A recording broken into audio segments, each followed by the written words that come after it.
And I now give the floor to the leader of the National Federation Party, the Honourable Professor Biman Prasad. You have the floor, sir.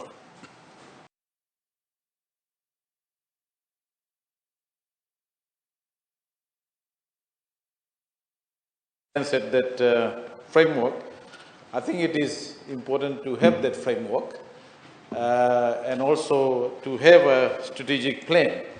But I fully concur with my colleague, Honourable Tumbuya, about the lack of details as to what is involved, in terms of providing these services. I was told by a cane farmer in Tabua, who lives around 7 kilometers away from Tabua town, that he had to actually pay $600 for a fire call on his sugarcane farm.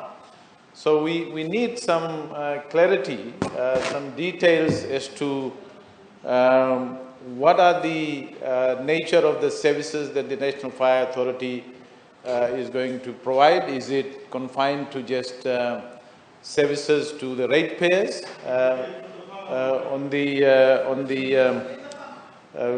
Well, I'll tell you more about horses and bullocks later. But I think it is not clear whether, if they're outside the boundary of the town, what sort of charges they ought to pay, what is the framework in which they can operate, what is the accessibility to the services from the National Fire Authority for those who are outside of the town boundary.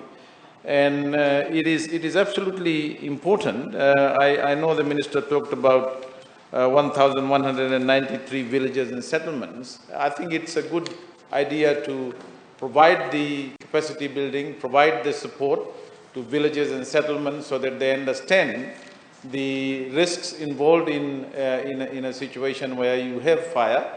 But it is also important, Mr. Speaker, as alluded to by Honourable Linda Tumbia, what sort of services they can provide, at what charges.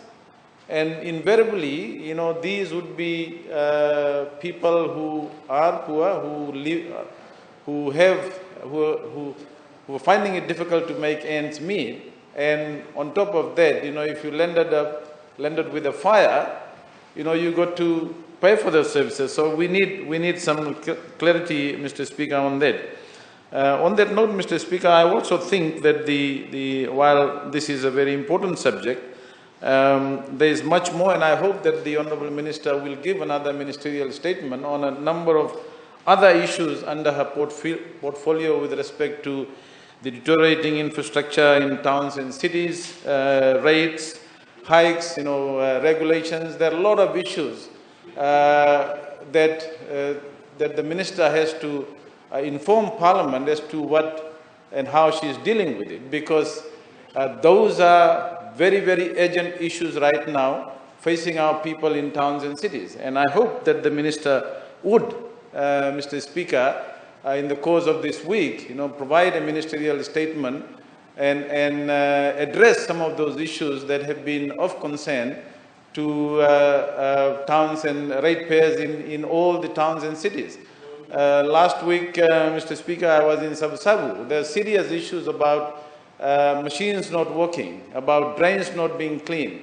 I have complaints from town councils and cities about rubbish not being collected, grass not being cut. These are very, very important issues that people are bringing to us on a daily basis. And the Minister ought to, Mr. Speaker, provide an update as to what is happening and why is it not possible for town and city council administrators to deal with these issues in a timely and an efficient and effective manner. Thank you, Mr. Speaker. I thank the Honourable Leader of the National Federation Party for his contribution to the debate. Honourable members, on that note, we will take a break for refreshments and we'll proceed with the third